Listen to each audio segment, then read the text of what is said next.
अपनी जीत का तू इतना भी गुमान मत कर बेखबर, इस शहर में तेरी जीत से भी ज्यादा चर्चे मेरी हार के है। आज यही बात प्रशांत किशोर की पार्टी जनसुराज के लोग कह रहे हैं और सच में ये लाइन एकदम फिट बैठती है, क्योंकि पिछले 3 सालों में बिहार के बाहर जो बिहारी था वो पीके के हर वीडियो पे लाखों करोड़ों व्यूज देख रहा था। हर चैनल पर सिर्फ पीके, हर बस में सिर्फ पीके। बिहार का कोई भी लड़का बाहर मिलता तो बस यही बोलता, भाई अब की बार ना बिहार में पीके ही आने वाले हैं। और पहली बार बिहार के किसी नेता ने जात पात नहीं बल्कि नौकरी, पढ़ाई, पलायन, स्वास्थ्य जैसे मुद्दों पर वोट मांगे थे। लेकिन बिहार की खास बात क्या है, ये बात कुछ और करता है, वोट अपने हिसाब से देता है। और यही बात पीके शायद भूल गए थे। कई लोग कह रहे हैं पीके बिहार को पढ़ लिए थे, समझ लिए थे, लेकिन बिहार ने उन्हें रियलिटी चेक दे दिया। तो चलिए आज बात करते हैं व्हाट्स नेक्स्ट फॉर पीके। पीके हारे क्यों, और क्या हार में भी उनके लिए कोई जीत छिपी हुई है? क्या कारण है कि वो चुनाव हार गए और एक भी सीट वो नहीं जीत पाए? पहला कारण है बिहार का जाति का जाल। बिहार की राजनीति एक कटु सच है कि जात यहां सिर्फ पहचान नहीं, सत्ता तक पहुंचने का रास्ता है। चाहे वो बिहार हो, चाहे वो यूपी हो, पूरे देश की राजनीति जात के आधार पर टिकी हुई है। चाहे कोई भी नेता हो, लालू यादव का MY, नीतीश कुमार का EBC महादलित, चाहे वो बीजेपी का स्वर्ण हो या गैर यादव का OBC का उनका फैक्टर, चाहे पासवान का दलित वोट, सबका समीकरण पहले से ही सेट है साहब। लेकिन यहीं पे मार खा जाते हैं जनसुराज पार्टी के प्रशांत किशोर, क्योंकि उनके नारे ऐसे आया था, ना जात, ना पात, ना धर्म, सिर्फ विकास।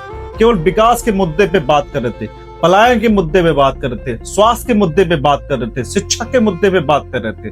बात सारी सुनने में बहुत सुंदर थी, सोशल मीडिया पे भी छाई थी, लेकिन ग्राउंड पे बिहार का वोटर बटन नहीं वही दबाता है जहां अपनी जात, अपने आदमी दिखते हैं। क्योंकि हम साहब उम्मीदवार नहीं चुनते हैं, अपने जात धर्म वाले को चुनते हैं। और यही भीड़, ये जो भीड़ होती है, ये भीड़ रैलियों में तो आ जाती है लेकिन वोटरों में नहीं आती है। और जो दूसरा कारण था बहाली टैग। पीके बिहार से है, इसमें कोई डाउट नहीं है, उनकी छवि भी बहुत अच्छी है। लेकिन क्या था ना कि बिहार में एक हाइप बनी हुई थी, एक मार्केट में हाइप बना था, यार वो हार्वर्ड से पढ़ के आया है, UN में नौकरी करता था, मोदी, ममता, केजरीवाल, अरविंद केजरीवाल के साथ काम कर चुके हैं, जिता चुके हैं। और लोगों ने तो ये कहा कि AC गाड़ी से उतर के आते हैं, गमछा डालते हैं और प्रचार करने चले जाते हैं। साहब बिहार का वोटर थोड़ा इमोशनली है, उसे ठेठ गंवार चाहिए, ठेठ देहाती चाहिए।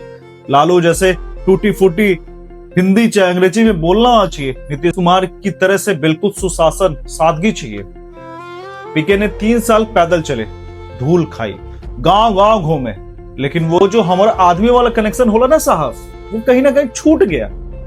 विरोधियों ने लगातार इसी बात का नैरेटिव बना दिया, ये बिहारी नहीं है, ये दिल्ली वाले बाबू हैं साहब। और यही सबसे बड़ी वजह रही। और तीसरी वजह थी कि बुनियादी संगठन। बिहार में राजनीति सिर्फ रणनीति से नहीं चलती है, जड़ों से चलती है, बुनियाद से चलती है, स्ट्रक्चर से चलती है। और RJD के पास दशकों पुराना कैडर है, JDU के पास प्रशासनिक नेटवर्क है, और बीजेपी के पास एक मजबूत संगठन है, RSS वाली संगठन है। और पीके के पास क्या है? शून्य से शुरू हुआ था साहब, और शून्य भी आके खत्म हो गई। शून्य से शुरू हुआ एक नया संगठन जो रैलियों में प्रचंड भीड़ लाई, लेकिन वोटरों तक नहीं ला पाई। रैली में जो भीड़ आई थी वो बूथ पर नहीं आ पाई, और वो वोट नहीं निकलवा सकी, कन्वर्जन नहीं कर पाए। और यही वजह रही कि चर्चा तो बहुत मिली, भीड़ बहुत देखने को मिली, लेकिन वोट नहीं मिल पाया। मात्र 3% से कम वोट मिले थे साहब। और जो चौथा कारण है वो है पीके का ओवर कॉन्फिडेंस। देखिए पीके की काबिलियत पे कोई सवाल नहीं है। ये वही आदमी है जिसने मोदी जी को 2014 में चाय पे चर्चा पे एक मुहिम चलाकर प्रधानमंत्री बनवा दिए, नीतीश कुमार को बीजेपी की लहर में जितवा दिए, ममता को खेला होवे नारे के साथ बंगाल में जिता दिए, पंजाब में कांग्रेस को जिता दिया, मोदी लहर में अरविंद केजरीवाल को जिता दिया, YSR को जिता दिया। लेकिन जब बात आई अपनी खुद की, कहीं ना कहीं चुप हो गई साहब। लेकिन इस बार जो उन्होंने कहा कि अगर JDU को 25 सीटें मिली तो मैं राजनीति छोड़ दूंगा। और ये जो लाइन है, ये ओवर कॉन्फिडेंस की लाइन थी। ये लाइन उन पे इतनी भारी पड़ी कि आज का रिजल्ट आप देख ही रहे।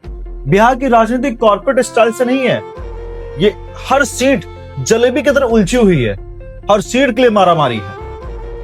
अब सवाल है क्या पीके ने कुछ जीता भी? ये कहना बिल्कुल गलत नहीं होगा, पीके पूरी तरह से फेल थे।